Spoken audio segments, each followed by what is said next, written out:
everyone, I'm Kirsten Davidson, your host and creator of my wellness podcast, Mind the Gaps, surrendering our typical ways of looking at life to step out of our comfort zone and into our growth zone. Welcome to episode number 8, Mind-Body Fusion, where we're joined by my naturopath and guest on today's show, Dr. Curtis Baker. Dr. Curtis Baker is a naturopathic doctor who helps people identify root causes and gain clarity on their health for informed health decisions. He uses comprehensive medical screening and testing to identify underlying risk factors for health problems that are often overlooked. Using nutrition, lifestyle counseling, herbal medicine, and nutraceuticals, he creates a treatment plan that is tailored to your health goals. He aims to help bring clarity and confidence to patients, to empower them with the knowledge and tools to achieve optimal health and healing. Over the past few years, I've really dove into findings on there being zero separation between our minds and our bodies. As the term mental health continues to gain popularity in modern society, I think it's tremendously important for us to not forget that mental health doesn't exist in isolation of our physical health. There's what's called a reciprocal relationship between the mental and the physical. And by this, I mean that physical health influences mental health, and mental health influences physical health. I like to think of the infinity symbol with mind on one end and body on the other, continuously feeding into each other. Since my scope of practice as a psychotherapist specializes on the mind end of things, I thought what better way to explore the body, the physical, than with a specialist like Dr. Baker. As you'll hear, Dr. Baker is truly a vessel of knowledge on holistic healthcare as he reads, references, and expands on research studies left, right, and center. As a disclaimer, the following episode is designed to entertain and inform, not provide individualized medical advice. You should always consult your own naturopath and/or medical doctor when it comes to your personal health or before you start any treatment. For all things Mind the Gaps, you can find me on Instagram at kirsten.davidson. I'm happy to answer every single one of your questions, comments, or feedback, and most of all, I'm happy to have you as part of the Mind the Gaps community. If you're interested in booking a therapy session with me, please feel invited to email me at kirsten@mindthegaps.co. That's KIRSTEN at mindthegaps.co. You can also schedule a session online through the link found on all of my social media platforms. Thank you so much for tuning in, and I hope you enjoy.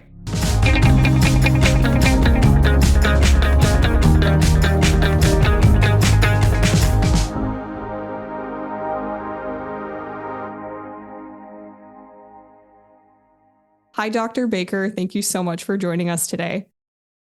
Hey, thanks. No problem. I thought we could start out by you telling us a bit about yourself, about your practice, and how you got into this field of naturopathic medicine. Yeah, for sure. So, I've always been really fascinated with the health and the body and how it works. I can remember even in grade school, there was this one time I had some piano lessons and I sat down with my piano teacher. And sitting there, I read her this really detailed poem about my digestive system and all the issues I was having at the moment. And she kind of just sat there in awe and not sure what to do with that. But that was me kind of at that time. I was in a lot of pain and having a lot of issues and working through that. And that health journey led me to seek out a naturopath eventually, many years later. And now at this point, pretty much all those issues have resolved and I feel so much better. I also used to get eczema and got eczema to the point where my hands would bleed and it would keep me up all night. So it was really severe. And now I have like silky, soft, smooth skin that I'm quite proud of now. So that's been a big part and my family as well. They've had quite the health journey. So we've each kind of seeked out these answers, and that's what brought me to that. So as a naturopath, I work with any number of concerns.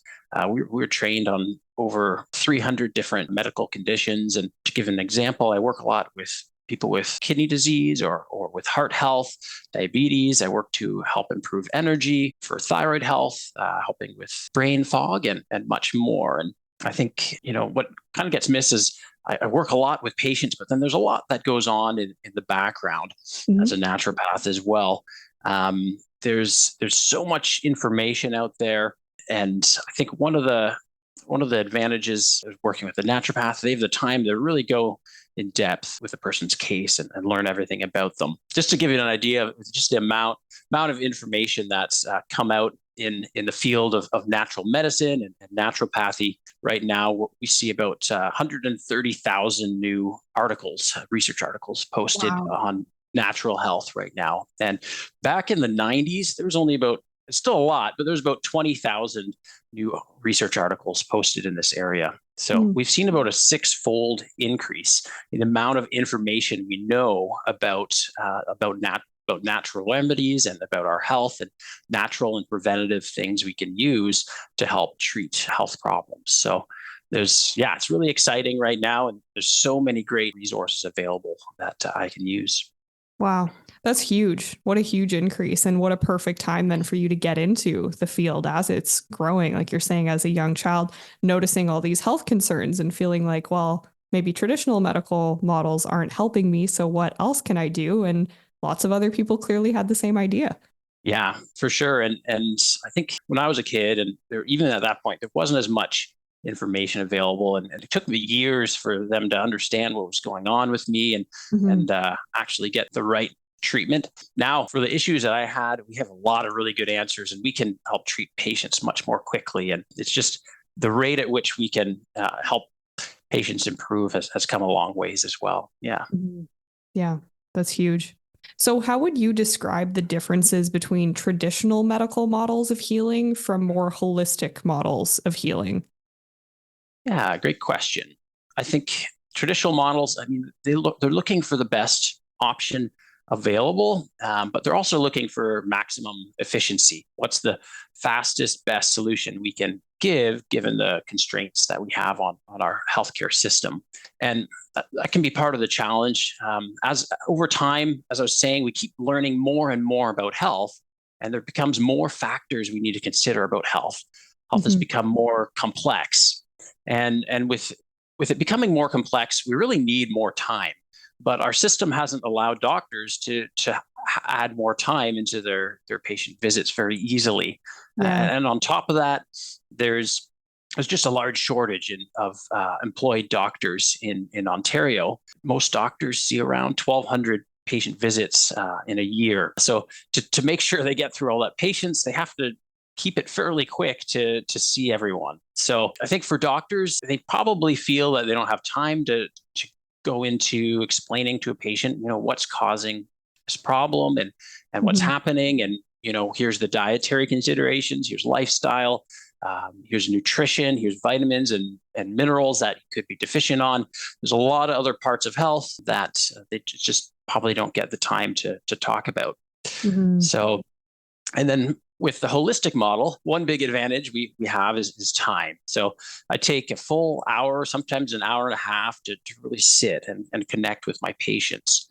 And I'll listen to the symptoms someone's having, and then I'll try to link what symptoms will connect with possible metabolic or nutritional or other pathological or diseases that could be responsible for those symptoms. Mhm. So holistic is about realizing everything is connected. A Yeah. symptom isn't just one symptom in isolation. For example, blood sugar, it's not just a symptom of having high blood sugar. Blood sugar is many things. In fact, they had a study done by Austria just a few years ago, and they found that sugar affects over 120 different functions in the body. So it Mm. has massive impact from mood to heart health and many things. So ideally, if it's affecting 120 functions, ideally as a doctor, we should technically, if we were to be 100% thorough, we'd be asking 120 questions that Mhm. that would be related to. So there's always that time constraint for sure. So, as we're starting to see, there's never a medical issue that exists in isolation of our surroundings. There's cause and effect everywhere. The nature versus nurture debate is dead because we now know that we're a compilation of both. Nature and nurture work together, they have to. When we start to look at disease as a teacher rather than something inherently wrong with us, the disease points us towards a bigger problem that can be explored with, as Dr. Baker points out, more time and more resources. I asked Dr. Baker if he could break down how he uses testing and screening to help identify these underlying causes of health concerns for his patients. Really, a symptom, it's a manifestation of something that's happening inside the body. There's a physical change inside that can lead to pain or fatigue, mood change, weight gain. It could cause digestive problems, headaches, or any number of problems or ailments. To go into the holistic model, it's a bit of a wormhole. I'll try to break it down into 5 items that I look at. Perfect. So with my patients, the first thing is, I'll listen to their symptoms and their history and try to connect symptoms together. For example, if somebody's having fatigue and they're having carpal tunnel, which causes pain and numbness in the hands, seems like that could be very unrelated. However, both symptoms, they can be caused by hypothyroidism. So that's something that I could look at. And then next thing we'll look at is physical exams. So there's actually hundreds of different physical exams that I do that can help find the root cause of a symptom. For example, if somebody's feeling very tired all the time, they have low mood, then if somebody were to present spoon-shaped nails and it causes the nails become very round, kind of like a spoon, that type of nail in conjunction with fatigue is usually due to something like anemia we could screen for, or some cardiovascular issues that could be something as well. But it means there's not enough oxygen getting to the fingertips, and that can cause that change. So that's how physical exams plays a role. The next thing, I'll look at blood testing. So there's 10 to 20 items I'll usually do for every patient. And then fourth, I look at lifestyle factors. And I saw there's a recent study that said just 5 lifestyle preferences cause 50% of all the cases of chronic acid reflux. So reflux is when your stomach acid, it's moving up into your esophagus, it's causing a lot of burning. Some people think it's something kind of mild, but over time, it'll actually erode the esophagus and can cause a lot of damage. So if we look at those 5 lifestyle factors and screen them, then that can solve a lot of cases right off the bat, instead of maybe needing to go on medication lifelong. In the study that Dr. Baker is referencing here on acid reflux, the 5 mitigating lifestyle factors included increasing vegetables, fruits, whole grains, maintaining healthy body weight, avoiding smoking, exercising more than 30 minutes each day, and drinking less than 2 cups per day of soda, coffee, tea, or alcohol. Yeah, and then the next thing I look at is nutrition. So they find higher intake of certain foods and nutrients can prevent certain diseases or certain symptoms people experience. So based on what somebody's experiencing, I can create a food plan that will help prevent some of those issues. So another big part of our holistic model is looking at what plants a person's using to heal. As a naturopath, we call it botanical medicine. We have over 300 plant-based medicines that we have access to. We have a company down in Toronto. They're called Perfect Herbs, and they're run by a group of naturopaths, and they'll combine any number of those botanicals together for us into something we call a tincture. And we can use that to help with focus and attention, memory, any number of concerns. Yeah. And then the last couple things is supplementation we can do for deficiencies. There's injection therapies, which would be like B12 injections I'll do for energy and for memory. And then I work on cancer care. I do mistletoe injections. That has over 100 studies in context of cancer. One last important note is I think there's a tendency for people to think the holistic model is an alternative model. So using it instead of conventional care. However, we're currently thinking of it now as more of an integrative solution, something that can be used alongside conventional treatments, alongside medications and what the doctor's doing. And I find if we use both models together, we get the best results. Right. I think that's such a great way to look at it, that they're not in competition. They're not in combat. They can be used together. And you're right. So often it is looked at as alternative.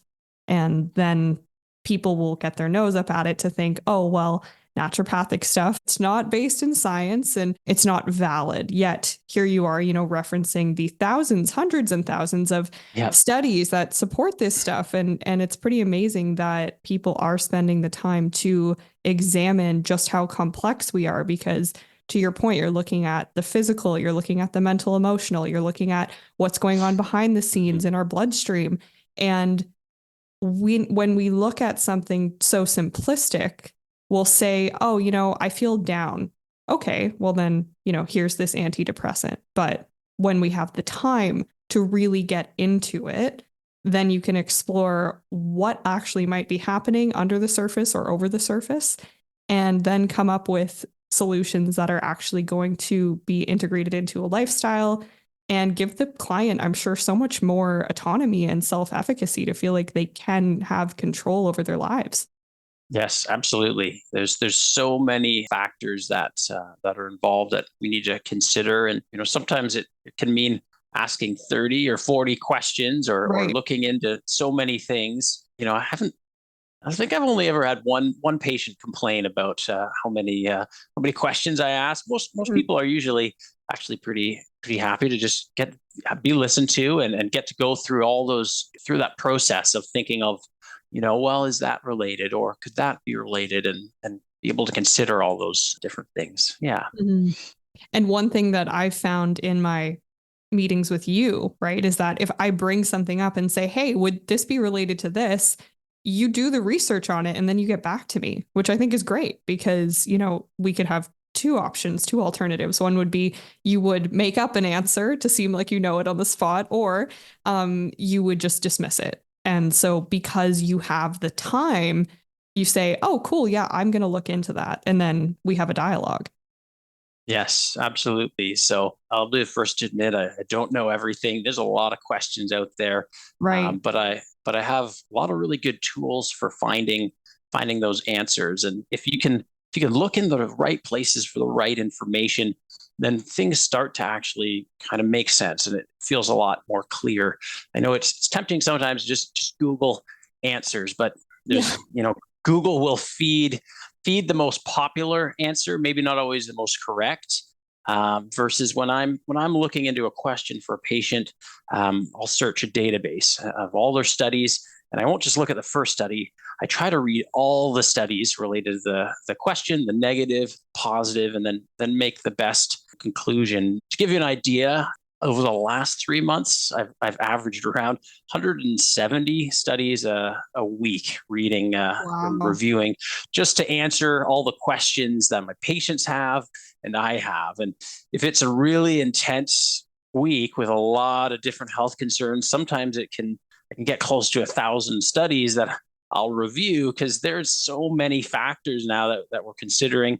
So to argue that naturopathic medicine isn't evidence-based or it's not scientific, I think it just doesn't. It's not as I could see that a long time ago, several decades ago, but now with all the research we have, there's just so much we can use as a naturopath to help guide our answers and guide our process and get people seeing results faster. Right. And this is the stuff that's so important to look at when we're talking about the connection between mind and body. And even as I use that language, there isn't really dualism here. There isn't mind and then body. They're both so integrated. And I was thinking about that as you were just talking about blood sugar. So for some listeners, if they've listened to episode 3, they'll know that I am type 1 diabetic. And so when you're talking about blood sugar influencing mood, oh, don't I know that? When my blood sugar is high, I am snappy. And so I think about that too, that what if I didn't know I was diabetic and this was like early onset, early phases. And, I go to my therapist or I go to whoever and I say, I'm feeling moody, I'm feeling really irritable and I'm feeling down. And well, those symptoms are going to align with the typical medical diagnostic of maybe depression or anxiety. And so what if then that was led to, okay, well, you have this disorder and that's the label that I get, versus looking at what's going on behind the scenes, as you said, like under the skin. Well, there's something going on internally in my body that is then causing this symptom of, we could say, depression or anxiety. And so when we look at the root, we're able to deal with it as opposed to treating just the symptom. And I think that's probably a huge part of naturopath medicine, is looking at the root and not just the symptom. Yes, absolutely. So looking at all those different things underneath that could be leading to, those root causes causing different symptoms.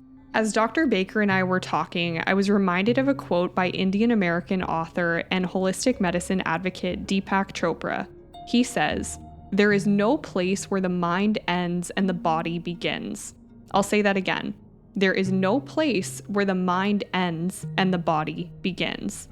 I love this quote because it really captures the inextricable relationship between the immune system and our emotions. Think of that infinity symbol. That is the relationship between mind and body that is impossible to separate. I asked Dr. Baker what this quote means to him. Yeah, so I think this really makes me think about how the mind is affecting the body and the body can affect the mind. An example of how the mind can affect the body is how high levels of stress can lead to somebody having digestive problems like IBS or irritable bowel syndrome. Another example would be there's a study in Germany in 2015. They found that people with high levels of work stress, they tend to be at a slightly higher risk of heart disease. And that's because stress is actually putting you into this fight or flight mode, this stress state. And what happens when you're in that fight or flight, your body is stimulating its adrenal glands to produce specific hormones that will stimulate you and wake you up.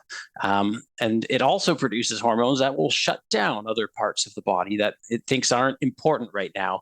If we're running from a bear, do we need to really be digesting this meal we had an hour ago? Probably not. So one example is it'll stop the digestive system and slow down what we call motility, and essentially you won't be able to digest food very well. And that's one cause of, so maybe you had a meal, you're very stressed, your body just doesn't want to digest it. So it's actually trying to bring it back up, and it can cause acid reflux, and that food's kind of getting backed up. Another example would be with sleep. If somebody's not getting enough sleep, then that can reduce melatonin levels in the body, and that's a hormone that can affect blood pressure. It also affects headaches, digestion as well.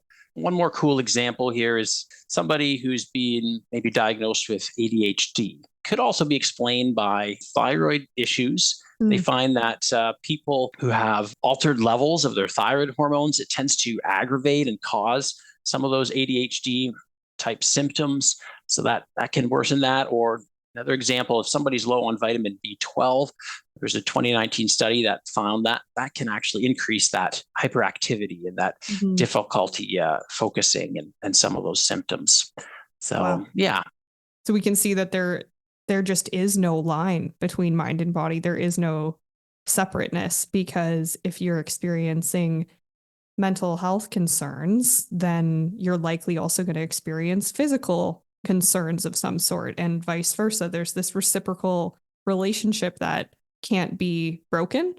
And to try and separate the two is just so challenging. I've said before, in a perfect world, down the hall from my office, I would have a naturopath, I would have a medical doctor, I would have a massage therapist, a chiropractor, and lots of practices do, where it's more of like a wellness clinic. I love that model because, as you've said, rather than it being an alternative, if we can all work together, then the conversation becomes so much more interesting and personalized, and we can understand better what's really going on with people. Yes, absolutely. And it, like you're saying, it can be really hard to decipher. Is it starting from the mind? Is it starting from the body? And what's affecting what? If I do a set of blood tests, and I've done my physical exams and the blood tests, and just everything comes back normal and everything looks great, all the levels are healthy, then maybe at that point I'll need to refer for a psychotherapist. That totally makes sense. And that is a good distinction to show, if there is nothing going on inside the body that is coming up in blood work or in certain symptoms, then focusing more on the mental health. And at the same time, as you've explained today, there's so many stress hormones that get released when we're in that fight or flight state. So even if that's not showing up in the blood work per se, that doesn't mean that their cortisol isn't elevated most of the time, right? Like you're showing that there's always a correlation. There is no one who is immune to experiencing cortisol spikes, that stress hormone spike, when they're stressed. And so I think, as you're saying this, because you're so in the field and you see all the research, you see so much research weekly, but people who are outside of it will think, oh, like someone will be, I don't know, they'll have stomach concerns, as you're saying. And maybe a friend will be like, oh, it's probably related to stress. The amount of people that dismiss those statements, right? The amount of people that, no, it's not that. It's got to be something I ate. It's got to be something, whatever. Or people struggling with very severe physical conditions and not recognizing the correlation between their mental health and the physical health. There's so much on that in Gabor Mate's The Myth of Normal. He talks about the correlation between things like cancer and people pleasing. Stuff like that is so interesting because when we're people pleasing, we're changing our physical chemistry because we're not being authentic. How does that manifest in the body? Does it manifest in cells metastasizing? Like, that is so amazing. I mean, that's obviously terrible. It's not amazing, but it's Right. amazing to know from a scientific standpoint. I think you know what I mean when I say that. Yes, very fascinating. There's just so many correlations between the mental health and physical health and how these are related and how one can affect the other and vice versa. And I think there's a lot that go unnoticed. In 2014, there was a study. They found that people who have low thyroid hormone, low mood, is about twice as common in these individuals. And when we treat that low thyroid, studies have found mood does tend to improve. For nutrients, we know that vitamin B12 can affect mood as well. And they find that in people who have low vitamin B12, it's about 4 times more common to have a low mood again. So if we treat both these things, that can have a great impact on mood. There's also vitamin D that can affect mood, but also can cause fatigue. It can cause muscle aches, can cause bone pain. I like to mention vitamin D because I think about a third of Canada is deficient on vitamin D. It's so common. And even if somebody's taking the recommended vitamin D, I still find that on occasion that people can be quite deficient in vitamin D. It's tempting to say, well, why don't we all take high dose vitamin D? But everybody's different, and that could actually overdose some individuals. Some patients they'll feel very tired all the time, and they have a lot of brain fog, get mood swings, and it can cause some anxiety. There's a condition called hemochromatosis, and that's just a buildup of iron in the blood. For some reason, it seems quite common now. I mean, people eat a lot of iron in our diets because of all the meat that we eat. That type of iron is very absorbable. And then certain people with a bit of a genetic predisposition, they'll absorb that iron very well. And that iron will start to build up in the body. You can deposit into the joints and cause pain and in the muscles. And then it can affect the chemistry in the brain. So that iron, it's very inflammatory and can cause just widespread inflammation and infect so many parts. Yeah. And as you're describing all this, Dr. Baker, my mind goes to people will feel overwhelmed by all of the information out there because there is a lot of misinformation as much as there is positive and productive and scientific based information. So when you're describing all this stuff, all I keep thinking is people idealistically would want to have someone like you in their corner because you are doing all the research. When we're left to our own devices, there's all this information floating around of, like you're saying, take vitamin D or do this or do that. And we don't know what supplements we need if we don't know what we're deficient in, or we don't know where to start without having that basic assessment done to start. So I think people want simple solutions, like you said at the start, but we are just way too complex to be put into boxes. We need more of the 1 hour intervention where we can really assess what's going on and have an expert like yourself be able to delineate what we need, what we don't need, what we should be eating, what we shouldn't be eating, how sleep is impacting our mood, everything like that, because then they don't have to worry so much about doing their own research on the side, right? Like that's what you are there for. Yeah, absolutely. And I remember in my first year of naturopathic medicine, I felt quite confused at first because, and before that, there's just so much information. I didn't know what to make of it. I was very skeptical of everything. You'd read a study or you'd hear something from a prof and you'd read something that's different, and you can always find a counter argument. So how do you reconcile the fact that there's people on both sides arguing one thing and somebody arguing another? I started to really get clarity when I started looking at the full picture, looking at, for one, if there's studies that have been done, if all the results are pretty similar across all countries, but are just different in maybe the US or one country is whatever reason they haven't done their studies well, then you look at the whole picture and all the studies together and go based on that. And then when I actually started implementing those studies in my practice, seeing that in actual practice has just brought me a lot of confidence, a lot of clarity. I'm not humming and hawing on every decision anymore at this point.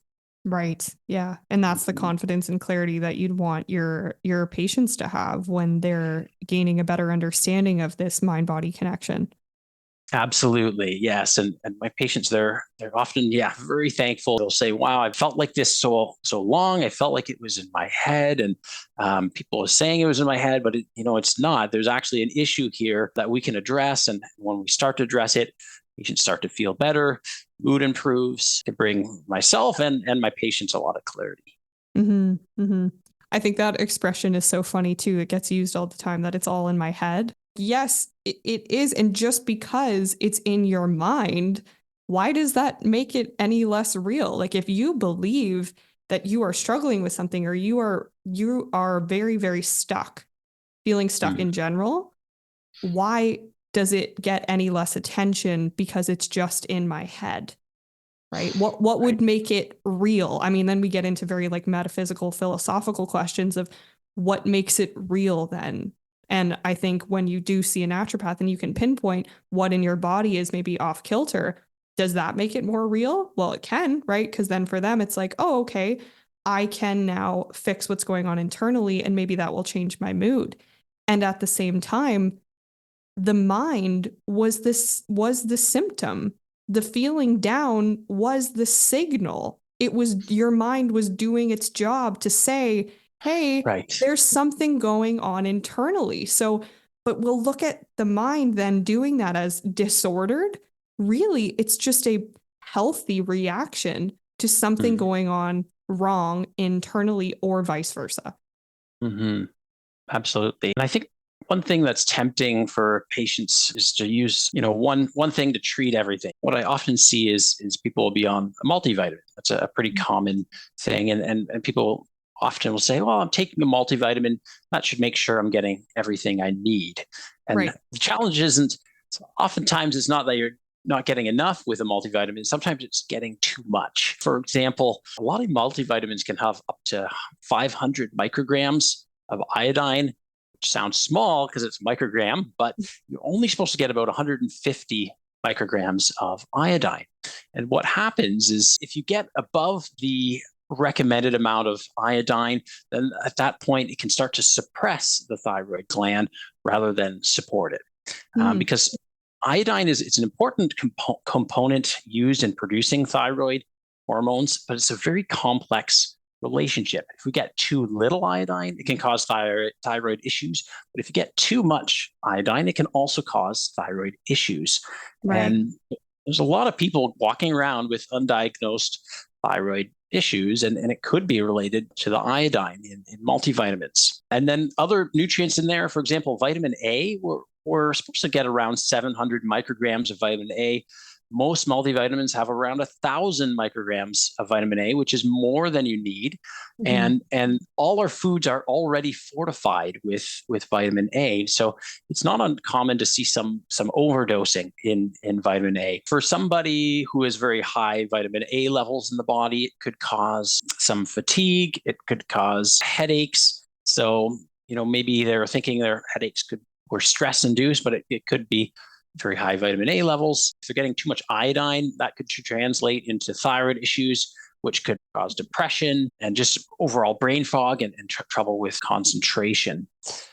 So, in certain cases, if your doctor's saying, I think you really need a multivitamin, then not going against that. I know there's definitely cases where you need multivitamins, but one treatment for everyone, it's definitely not the best way to handle things. The one size fits all model doesn't necessarily work. And wow, that's huge. I mean, that's so important for people to know that multivitamins, I mean, that's normalized. Talk about breaking out of our comfort zone. If everyone's told that, yeah, we should be taking that, then yeah, we're going to take that. But maybe to your point, that's causing problems rather than fixing them. And I think this is where people with the new information can start to feel very overwhelmed, because if we're in our comfort zones over here taking our multivitamins and someone like yourself is coming along and bringing this new information, well, people who are open to change are going to be like, oh my God, I'm so glad I know this now. I'm going to look at what else can I be doing and maybe get some blood work done and be more conscious and aware of my body.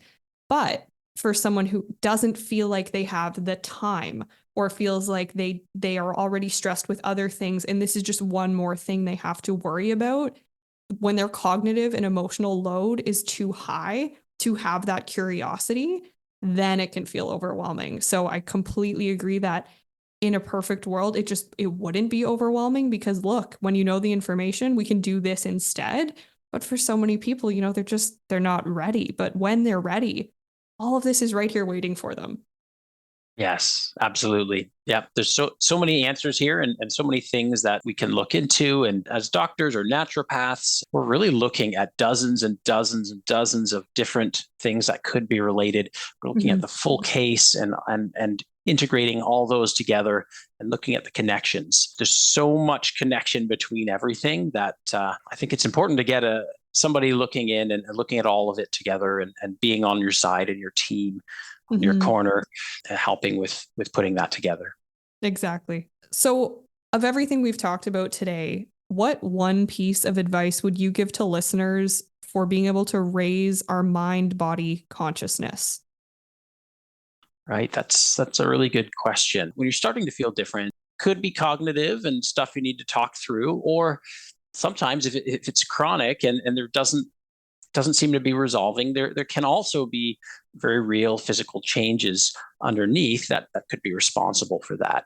And I have many patients, they'll say, I feel so lazy because I can never get out of bed, or I'm just never a morning person. But sometimes there's actually underlying factors, and there can be nutritional or hormone changes, lifestyle, dietary. There's so many factors that could be leading people to feel that way and not be able to get out of bed. Just being mindful and keeping aware and taking that time to say, hey, I just feel like there's something going on. Why am I feeling like this?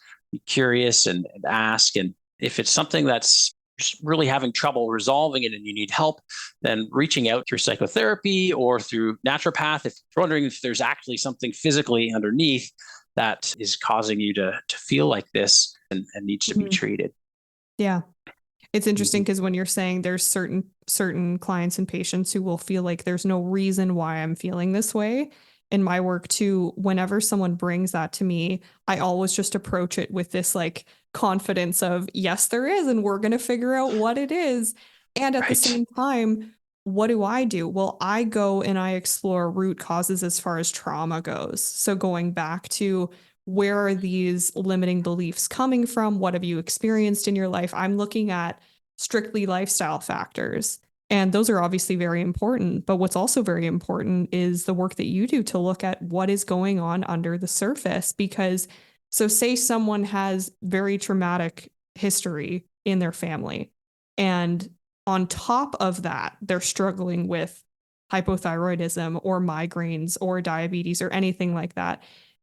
Putting that in tandem with the trauma, with the then limiting beliefs, well, their mind might be racing 20 times as fast if they're struggling with a health concern underlying than would someone who doesn't have that health concern. And that's where I just get not frustrated, but more fascinated of, I'm going to help them with what I can help them with, but I'm wondering if there's also something else going on. Yeah, absolutely. So a lot of times, because everything's so connected, like you're saying, there's a lot of different components that can be affected in the body and the mind. And, when I do blood work, oftentimes I'll find 2 or 3 things at least, or more sometimes, that we need to address. And some people might think, do I really want to do blood work and see all that's wrong with me? And it can be discouraging sometimes, I'd say a little bit, but at the same time, it can be very validating for people, seeing that here's something that we can actually address. And when we address that, people start feeling better. And now with all that we know and the knowledge we have, as my patients see that, oh, my numbers are improving, everything's improving, it adds a lot of hope and a lot of encouragement. Mm-hmm. Yeah. I think that's really important that you address the avoidance factor, because for so many people, they don't want to know what's going on underneath the surface, because that would mean facing it and making changes. And exactly what I just said there is also the same reason why people will avoid going to therapy, because they have to face the things that maybe they've put on the shelf or swept under the rug. And to your point, there are solutions. It's not like we're uncovering all of this mess, we'll say, and we're just going to stare at it and have to deal with it. We face it so that we can move through it with trauma, with issues underlying in our body. There are solutions because there is research. Yes, absolutely. And most of the time, those solutions don't need to be crazy or radical and extreme. Just a few weeks back, I had this massive acid reflux attack, and I was getting it all the time, and I couldn't sleep. I'd wake up and there'd be so much acid in my mouth. Like, it was really bad. And that was because, for one, there's just a ton of stress in my life, and I wasn't thinking through that stress and addressing it. So stress was a big component. But then I was also breaking those 5 lifestyle rules, all 5 of those. I was just, all of them were out the door. So, I was eating close to bed because I ran out of time for meals, and I was eating quickly, and I was doing it while at work. And all those things were causing me really bad symptoms and a lot of pain. It was painful to swallow, and just following those 5 lifestyle things and then addressing the stress component, I already feel so much better already. Wow. Yeah. And that requires the mindfulness, because I bet there are a ton of people that wake up with that acidity, but maybe they're not noticing because they're so used to it. Yeah, absolutely. And it can, sometimes it'll just present, you just get a sore throat in the morning, and that's it. And for a while I was just getting some sore throats. I thought, oh, I'm just a little bit under the weather, but it was because I was having acid reflux while I was sleeping, and that was irritating the throat. So interesting. The more that you start to pay attention to how you feel when you're feeling good, the more you notice when you're not feeling good. So just being more in tune with your body for that mind-body consciousness. The analogy I use with my clients is, you're like the princess and the pea, that fairy tale where there's this princess who has a bunch of mattresses, and underneath there's one pea, and she could still feel the pea. So they had to add more mattresses and more mattresses. And even after like 10 mattresses, she could still feel this little pea. And so I like to use that to say, when we feel the pea, that means we are being mindful, not we're being the, prissy princess in the story. But if we can feel it, that's huge, because that means that we're so attuned to our bodies. Yes, absolutely. Yeah. That process over time of becoming more aware, it's been a huge journey for myself as well. And the health challenges I've had growing up as a kid, and as I've become more aware of my mental state and what's going on in my life, it's made such a massive impact for sure. That must be so rewarding to see clients experience that too. Yes, absolutely. And I treat quite a few patients with similar concerns, and we talk about the success I've had, and they find that very encouraging, and they follow through on those things as well. They've seen a lot of really good results because of that. Well, thank you so much, Dr. Baker, for joining me today. I really appreciate you sharing all of your knowledge and really advocating for being in tune with our minds and our bodies. Yeah, absolutely. Thank you for having me, Kirsten. I really appreciate being able to speak about this, and awesome.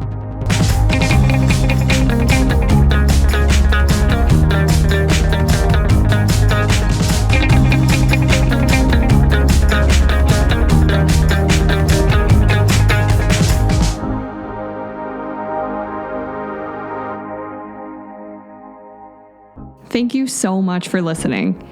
If you enjoyed the episode, it's always appreciated for you to follow Mind the Gaps on your podcast streaming platform and to share it with your friends and family. To stay up to date on the show, you can find me on Instagram at Kirsten.Davidson. Thanks for minding the gaps with me today. I'll see you next time on the journey out of our comfort zone and into our growth zone.